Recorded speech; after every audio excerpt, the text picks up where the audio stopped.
Viewers, আসসালামু আলাইকুম। আজকে এক সপ্তাহ হবে ফুলকপিটা বাসায় আনছি। কেউ খায় না ফুলকপি, এখন আর কেউ খাইতে পছন্দ করে না। আমারও ইচ্ছে করে না, ভালো লাগে না তরকারি রান্না করলে। তাই ভাবলাম এটাকে স্পেশালভাবে করব, যাতে সবাই পছন্দ করে এবং সব মজা করে খায়।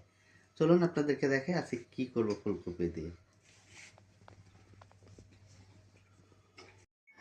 ফুলকপিগুলো কেটে দেখুন কীরকম সাইজ করেছি, এবং এখন ধুয়ে পরিষ্কার করে একটু বাফে বসিয়ে দেব।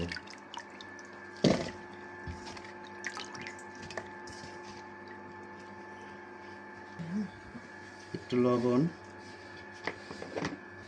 একটু হলুদ দিয়ে বাফে বসিয়ে দেব। এটা 2 মিনিটের জন্য আমি বাফে বসিয়ে দিচ্ছি। ফুলকপিগুলো 5 মিনিট সিদ্ধ করে নেব। এখন ব্যাটারটি তৈরি করে নেব। এখানে 1 কাপ চালের গুঁড়া নিয়েছি, 1 কাপ আটা, 1 চামচ লবণ, 1/2 চামচ হলুদ, 2 চামচ ধনিয়া, 2 চামচ মরিচ গুঁড়া,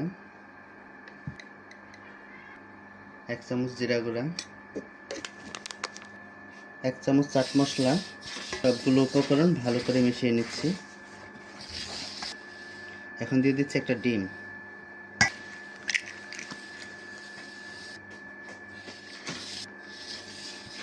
ডিমটা মিশিয়ে নিচ্ছি। এখন অল্প অল্প পানি দিয়ে একটা ব্যাটার তৈরি করে নেব। আমি অল্প অল্প পানি দিয়ে মিশাচ্ছি। দেখুন বন্ধুরা, আমাদের ব্যাটারটি তৈরি করে নিয়েছি, কীরকম হয়েছে। আর ফুলকপিগুলো সিদ্ধ হয়ে গেছে, এখন আমরা তেলে ভেজে নেব।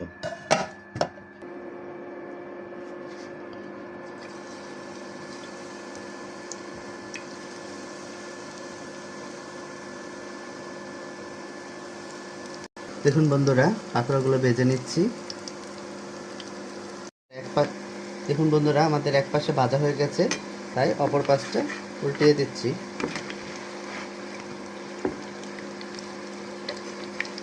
দেখুন বন্ধুরা, আমাদের পাকোড়াগুলো তৈরি হয়ে গেছে, এখন নামিয়ে নিচ্ছি। সাজায় শুরু দিলাম একটা পোস্ট করে। দেখুন বন্ধুরা, কত মজাদার স্বাদের ফুলকপির পাকোড়া বানিয়েছি।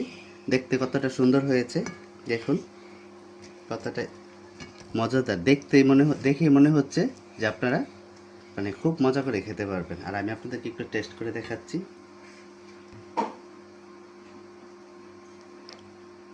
দেখুন বন্ধুরা, আর সসটা তো জানেনই, আমাদের নিজেদের তৈরি সস।